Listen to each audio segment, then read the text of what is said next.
Perkenalkan, nama saya Reino Fadio Syafi'i dengan NIM 231114016. Video ini dibuat untuk memenuhi nilai tugas ujian tengah semester pada mata kuliah statistik yang diampu oleh Ibu Agustin Andika Putri SPD MA, yang akan menemukan dan membaca pada soal nomor 5, yaitu komparasi independen t-test. Nah, dari data tersebut, guru BK ingin mengetahui pengaruh konseling kelompok terhadap tekanan masalah sosial dari teman sebayanya. Nah, di sini guru BK telah mendapatkan sampel atau 10 orang siswa dan mengacak mereka untuk dimasukkan dalam kedua kelompok, yaitu konseling kelompok dan tidak ikut konseling kelompok. Nah, soal pertama yaitu mengenai hipotesis, yang dimana di sini HA diasumsikan sebagai ada perbedaan yang signifikan antara konseling kelompok dan tidak mengikuti konseling kelompok, sedangkan HO tidak ada perbedaan yang signifikan antara konseling kelompok dan tidak mengikuti konseling kelompok. Selanjutnya soal kedua yaitu mencari asumsi uji normalitas. Lalu kita pindah ke CASP, dan di CASP kita akan memasukkan data mengenai konseling kelompok dan tidak mengikuti konseling kelompok. Nah, selanjutnya pilih description, yaitu description statistik. Nah, maka dari kolom sebelah kiri konseling kelompok dan tidak mengikuti konseling kelompok dipindahkan ke variabel. Selanjutnya kita dapat mengklik dari mean atau rata-rata serta distribution, pilih opsi yang Shapiro-Wilk.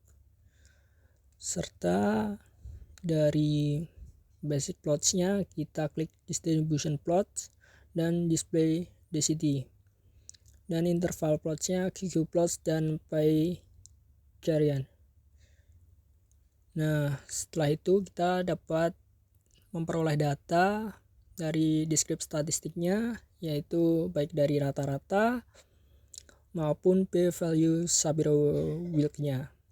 Nah, di sini kita dapat distribution plots-nya juga serta qqplots. Selanjutnya kita pindah ke Word dan pindahkan data tadi di bawah pertanyaan nomor 2, yang dimana dari data tersebut kita memperoleh rata-rata atau Shapiro-Wilk-nya serta dari distributionnya sama dari diagram batang yang bergaris ini. Jika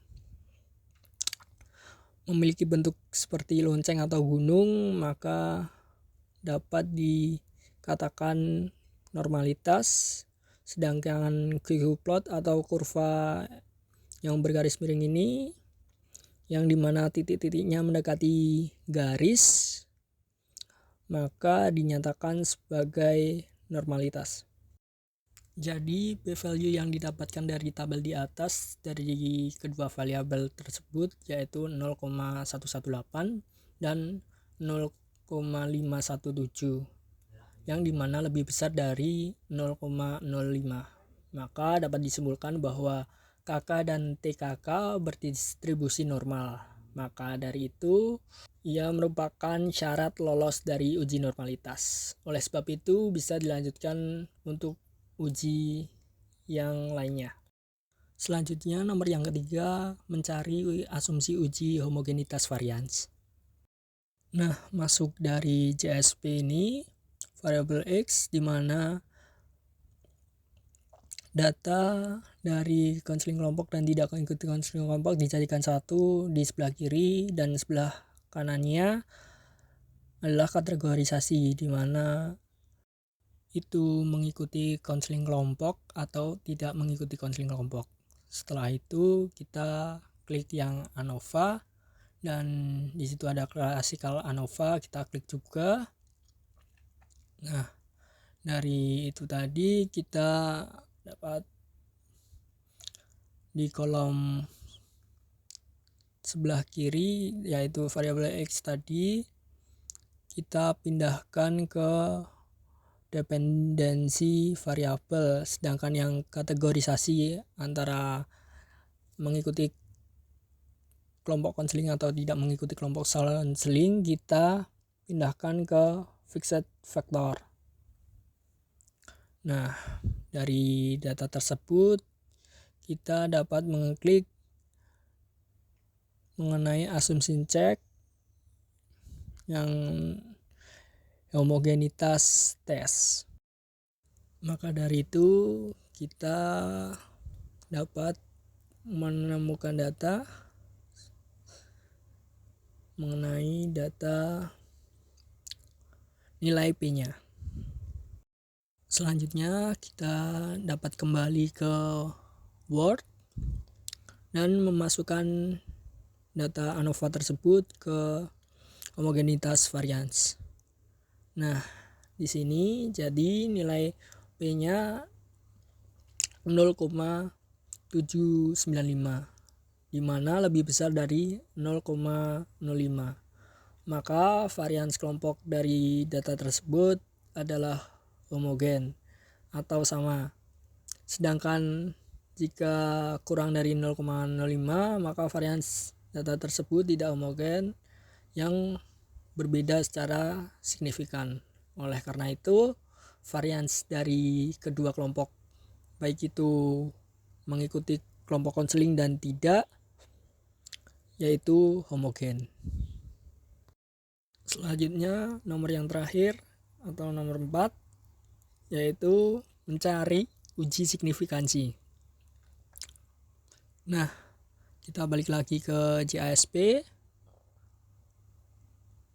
yang dimana data tersebut sama seperti homogenitas. Lalu kita ke t-test yang klasikal mengenai independent sample test. Nah, selanjutnya yaitu variabel X kita pindahkan lagi seperti semula, dan kategorisasi kita juga pindahkan lagi seperti semula di bagian kiri. Nah, variabel X-nya kita pindahkan ke dependent variable, sedangkan kategorisasi kita grouping ke variabel. Nah, di sini kita langsung mendapatkan data mengenai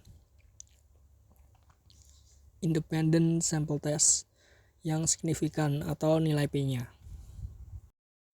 Maka dari itu kita langsung pindah ke Word kembali untuk memasukkan data dari independent test signifikannya.